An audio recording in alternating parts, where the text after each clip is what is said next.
Hello student, पिछले video में हम लोग प्रेजेंट इंडेफिनिट टेंस पढ़े थे। आज हम लोग देखेंगे प्रेजेंट कंटिन्यूअस टेंस।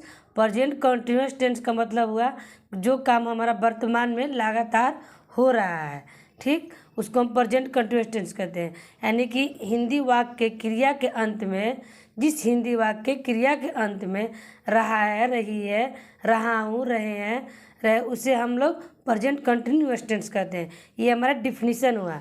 अब यहाँ पर हम लोग आते हैं मुख्य क्रिया। मुख्य क्रिया यानी कि मेन वर्ब। मुख्य क्रिया क्या कहते हैं हम लोग? मेन वर्ब कहते हैं। और मेन वर्ब के साथ जब भी हमारा रहेगा रहा है, रही है, रहा हूँ का प्रयोग हो, उसे हम प्रेजेंट कंटिन्यूअस टेंस कहेंगे। जैसे कि एग्जाम्पल में है कि राम घूम रहा है, सीता हंस रही है, मैं घूम रहा हूँ, ठीक। यही मतलब जितने भी है, जैसे कि मोहन स्कूल जा रहा है, सोहन स्कूल से आ रहा है, सीता खा रही है, गीता नाच रही है, और मतलब राधा सो रही है। सब वाक्य में हम लोग का रहा है, रही है, रहे हैं, तो हम लोग इससे हम लोग का संबोधित होगा कि ये प्रेजेंट कंटिन्यूअस टेंस है, जो कि हमारा वर्तमान में ये काम हो रहा है, चल रहा है, ठीक। और इसमें हम लोग का आता है affirmative sentence, negative sentence, interrogative sentence. तो हमारा ये अफर्मेटिव सेंटेंस, जिसको हम लोग हिंदी में क्या कहते हैं? सकारात्मक वाक्य। सकारात्मक वाक्य का मतलब हुआ, अफर्मेटिव सेंटेंस का मतलब हुआ कि जिस वाक्य में नॉट का प्रयोग न हो, जिस वाक्य में नहीं का प्रयोग न हो, उस वाक्य को हम लोग सकारात्मक वाक्य कहते हैं, या इंग्लिश में उसको अफर्मेटिव सेंटेंस कहते हैं। जैसे कि यहाँ पर है सीता हंस रही है, यहीं पर आता कि सीता नहीं हंस रही है, तो यह हमारा निगेटिव सेंटेंस होता है, यानी कि निगेटिव प्रेजेंट कंटिन्यूअस टेंस होता है। लेकिन सीता हंस रही है, इस वाक्य में हम लोग का नहीं का प्रयोग नहीं है, तो यह हमारा कौन सा है? अफर्मेटिव सेंटेंस, ठीक।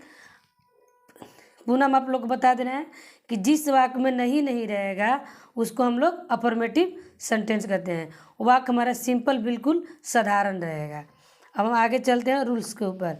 तो रूल्स हमारा है, और रूल्स को हम लोग स्ट्रक्चर भी बोलते हैं, यानी कि संरचना, ठीक। तो सबसे पहले रूल्स में हमारा क्या रहेगा? सब्जेक्ट।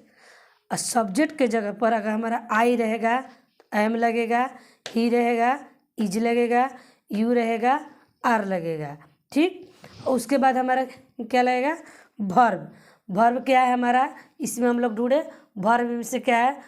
राम, राम के साथ मेन वर्ब क्या है? घूमना। यानी कि राम मेन काम क्या कर रहा है? घूमने का। राम घूम रहा है, सीता हंस रही है, मैं घूम रहा हूँ, ठीक। तो यही हमारा हुआ मेन वर्ब। जब मेन वर्ब का इंग्लिश यहाँ पर पुटअप करेंगे, उसके साथ हम क्या लगाएंगे? ING, अब प्लस हमारा रहेगा ऑब्जेक्ट, ठीक। तो इसी तरह से हम लोग बनाएंगे। आज फर्स्ट पर्सन के साथ हमारा रहेगा आई एम। अब फर्स्ट पर्सन जब प्लूरल में रहेगा तो उसके साथ हमारा क्या लगेगा? आर। अब बाकी थर्ड पर्सन के साथ हमारा इज लगेगा, लेकिन थर्ड पर्सन अगर प्लूरल में रहे तो हमारा लगेगा आर उसके साथ।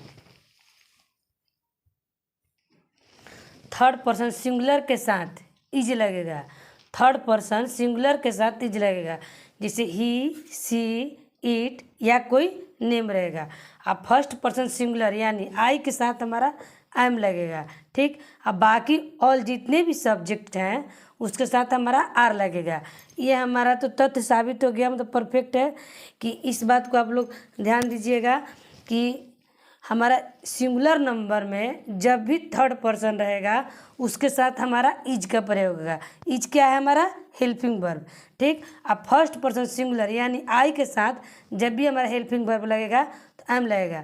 अब बाकी जितने भी उसके अलावा सब्जेक्ट हैं तो बिल्कुल ध्यान में नहीं रखना है, क्या लगेगा उसके साथ? आर लगेगा। जैसे कि राम घर जा रहा है, राम में यहाँ पर हमारा थर्ड पर्सन है, और थर्ड पर्सन हमारा सिंगुलर नंबर है, तो राम इज गोइंग होम, ठीक। राम घर जा रहा है, मैं खेल रहा हूँ, I am playing, we are laughing. देखिए वी जो है यहाँ पर, आई जो है, आई भी फर्स्ट पर्सन है, वी भी फर्स्ट पर्सन है, लेकिन आई जो फर्स्ट पर्सन है तो ये सिंगुलर में है, यू जो फर्स्ट पर्सन है ये हमारा प्लूरल में है, क्योंकि आई फर्स्ट पर्सन में मैं का बोध हुआ, अब मैं सिर्फ सिंगल के लिए बोध हुआ। अब वी जो है, वी का होता है हम लोग, यानी कि हम लोग बहुत सारे लोग हैं। यू आर लाफिंग, जो हम लोग हंस रहे हैं, तो इसीलिए इसमें हम लोग का आर का प्रयोग है। तो इस बात को आप लोग ध्यान में रखिएगा कि थर्ड पर्सन सिंगुलर के साथ इज और फर्स्ट पर्सन सिंगुलर यानी आई के साथ एम, बाकी सब्जेक्ट के साथ आर का प्रयोग होगा। निगेटिव सेंटेंस, अफर्मेटिव तो हम लोग समझ लिए, रूल्स भी हम लोग समझ लिए। अब हम लोग देखेंगे निगेटिव सेंटेंस।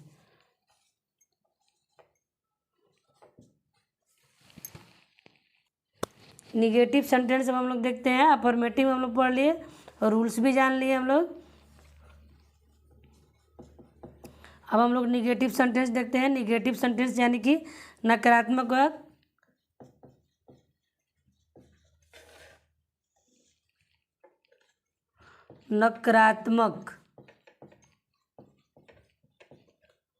नकारात्मक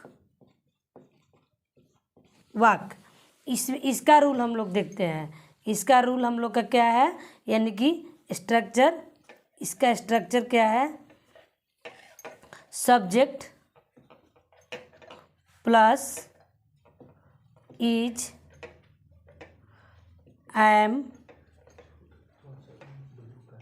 are plus not plus verb one plus ING plus object.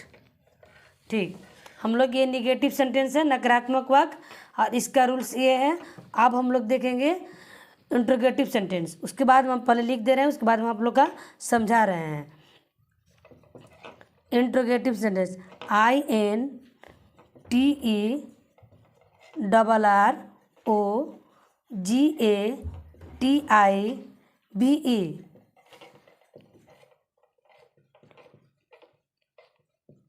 Negative interrogative sentence यानी कि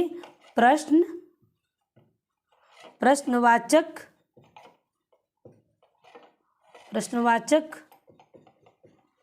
वाक्य। ठीक, अब इसमें सबसे पहले हम लोग क्या आ जाएगा,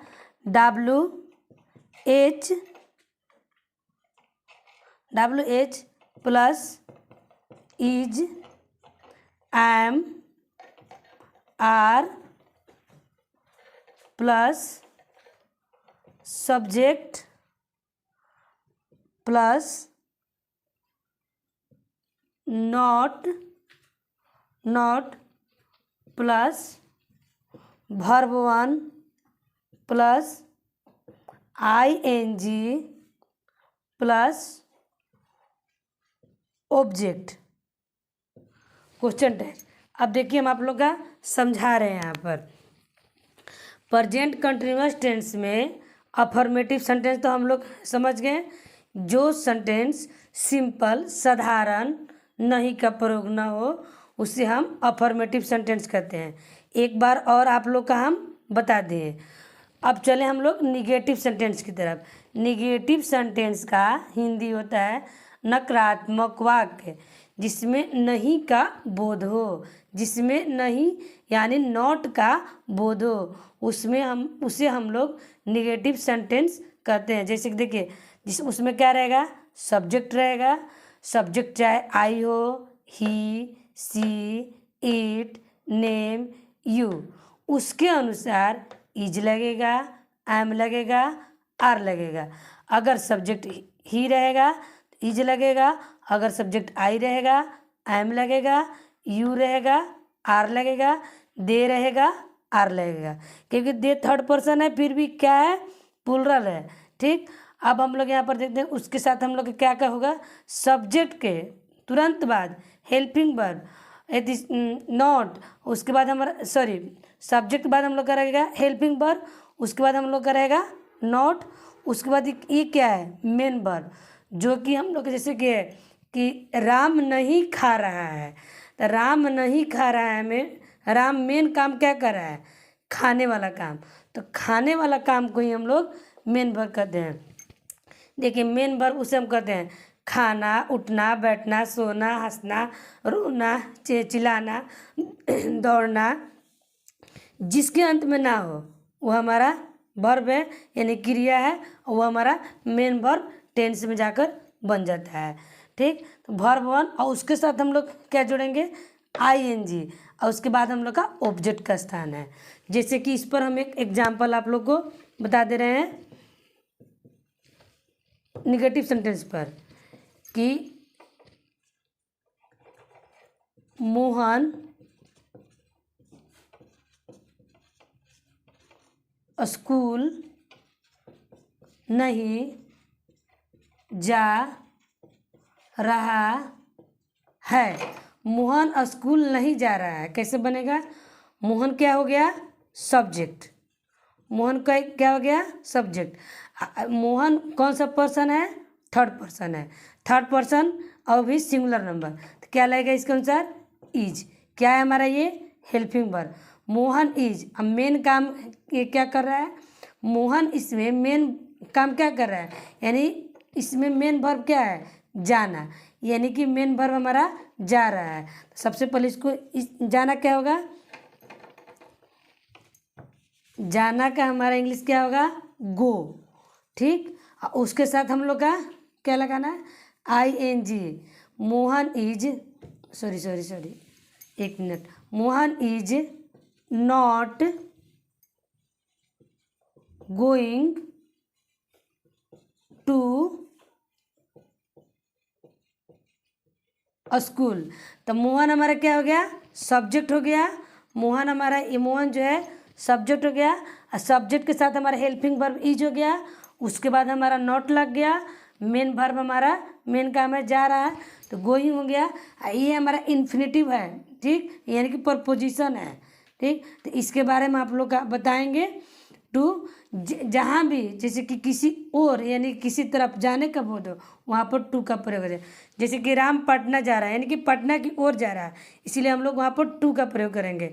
राम पटना से आ रहा है या मोहन स्कूल से आ रहा है, तो वहाँ पर हम लोग क्या करेंगे, यानी कि वहाँ आने यानी कि हटने का वहाँ पर संबोध हो रहा है, तो इसीलिए वहाँ पर हम लोग फ्रॉम का करेंगे प्रयोग, तो इसीलिए यहाँ पर टू का प्रयोग हुआ। तो Mohan is not going to school. ठीक, ये हमारा निगेटिव सेंटेंस का एग्जाम्पल है, आप लोग नोट कर लीजिएगा या पढ़ लीजिएगा। अब हम लोग इंट्रोगेटिव सेंटेंस का एग्जाम्पल देंगे यहीं पर। इंट्रोगेटिव सेंटेंस के एग्जाम्पल हम दो तरीके से देंगे। क्या क्या मैं, क्या मैं, या क्या आप, क्या आप पढ़ रहे हैं, क्या आप पढ़ रहे हैं, इसमें हम लोग क्वेश्चन कर रहे हैं, क्या आप पढ़ रहे हैं। अगर इस तरह के वाक्य में, इस तरह के सेंटेंस में आप यहाँ पर ये भी कर सकते हैं, येस, नो, यानी कि आप पढ़ रहे हैं तो येस भी कर सकते हैं, नहीं पढ़ रहे हैं तो नो भी कर सकते हैं, तो ये हमारा सेंटेंस यहीं पर कंप्लीट हो जाएगा। इस कंप्लीट सेंटेंस के लिए हम लोग सबसे पहले क्या करेंगे कि यहाँ पर हम लोग क्या करेंगे, इज, अब निकालेंगे इज, सॉरी, आप के साथ हमारा हेल्पिंग वर्ब क्या लगेगा, आर, तो आर यू क्या हो जाएगा, रीडिंग, आर यू रीडिंग। यहाँ पर हम लोग ये भी कर सकते हैं, येस और नो में जवाब दे सकते हैं कि आप पढ़ रहे हैं।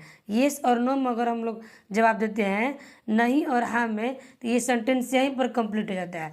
इसलिए हम लोग का जो क्या का जो मूल इंग्लिश है वो हम ना लिख करके हम लोग जो हेल्पिंग वर्ब है उसको हम लोग पहले लिखते हैं, उसके बाद हम लोग सब्जेक्ट लगाते हैं। अगर इसमें नहीं रहेगा तो सब्जेक्ट के बाद सबसे पहले नॉट का प्रयोग होगा, उसके बाद हम लोग का मेन वर्ब लगेगा। इसका भी स्ट्रक्चर है, am, is, are plus subject plus not plus verb one plus ING plus object. ठीक, आप क्या आप क्या खेल रहे हैं, आप क्या खेल रहे हैं। ठीक, इसमें हम लोग का क्वेश्चन कर रहा है, आप क्या खेल रहे हैं। तो इसमें हम लोग का बताना है कि मैं फुटबॉल खेल रहा हूँ या मैं क्रिकेट खेल रहा हूँ। ठीक, और जहाँ डब्ल्यू एच फैमिली, मतलब WH फैमिली का मतलब क्या हुआ, कहाँ, कब, कैसे, क्या, क्यों। जहाँ पर ये रहेगा तो हम लोग वहाँ पर क्या करेंगे, मूल इंग्लिश निकालेंगे। इससे क्या है, तो यहाँ पर हम लोग का जवाब देना है, यानी कि इसका रिप्लाई देना है हम लोग का। येस और नो में ना दे करके हम लोग यहाँ पर लिखेंगे, बताएंगे। जैसे कि कोई पूछ रहा है क्या आप खेल रहे हैं, तो हम लोग ये बोलेंगे कि हाँ मैं फुटबॉल खेल रहा हूँ। तो इसका आंसर इस तरह से हुआ। लेकिन इसको बनाएंगे हम लोग क्या, व्हाट पहले हम लोग का WH फैमिली रहेगा, या अगर यहाँ पर कब रहेगा व्हेन लगेगा, कहाँ रहेगा वेयर लगेगा, कैसे रहेगा हाउ लगेगा, किसको रहेगा विच लगेगा। ठीक, क्या है तो व्हाट लग रहा है। उसके बाद हम लोग क्या लगाएंगे, अब आप है तो इज लगेगा, एम लगेगा, आर लगेगा। तो हम यहाँ उसके बाद हम लोग क्या लगाएंगे, आर। उसके बाद हमारा क्या है, सब्जेक्ट क्या है हमारा, आप। तो हम फिर लगेगा यू। उसके बाद हमारा क्या है, अगर यहाँ पर रहेगा क्या आप क्या नहीं खेल रहे हैं, तब हम लोग नोट का लगाएंगे प्रयोग। और जब नहीं रहेगा तो हम लोग नहीं लगाएंगे। इसीलिए हम इसको कोष्ठ में लिखे हैं। कोष्ठ में इसलिए लिखेंगे, अगर वाक्य में नहीं रहे तब हम लोग सब्जेक्ट के ठीक बाद नोट का प्रयोग लगाएंगे। अगर वाक्य में नहीं रहे तो हम लोग सब्जेक्ट के बाद नोट ना लगाकर मेन वर्ब का यूज करेंगे। तो यहाँ पर हम लोग का नहीं है। तो आप क्या खेल रहे हैं, तो व्हाट आर यू, क्या हो जाएगा, मेन काम क्या है, खेलना, प्ले यानी कि व्हाट आर यू प्लेइंग। हमारा ये क्वेश्चन का ये आंसर हुआ। ये हमारा इंट्रोगेटिव सेंटेंस हुआ। अभी हम आप लोग का और एग्जाम्पल दे रहे हैं, दो और हम आप लोग को एग्जाम्पल समझा रहे हैं। वो कौन सा खेल खेल रही है, वो कौन सा खेल कर रही है। इसमें कौन सा खेल जो है हम लोग का ज्वाइंट है, उसके लिए हम लोग क्या करेंगे, which game is C playing. क्योंकि यहाँ तक हम लोग इसको जुड़े हुए रहेंगे। जैसे कि है कि मम्मी उसे क्यों डांट रही है, तो why is mom scolding him. ठीक, तो कोई ऐसा भी वाक्य रहता है जो जुड़ा हुआ रहता है, उसको साथ में लेकर चलना पड़ता है। और नेक्स्ट वीडियो में हम प्रेजेंट परफेक्ट टेंस पढ़ेंगे।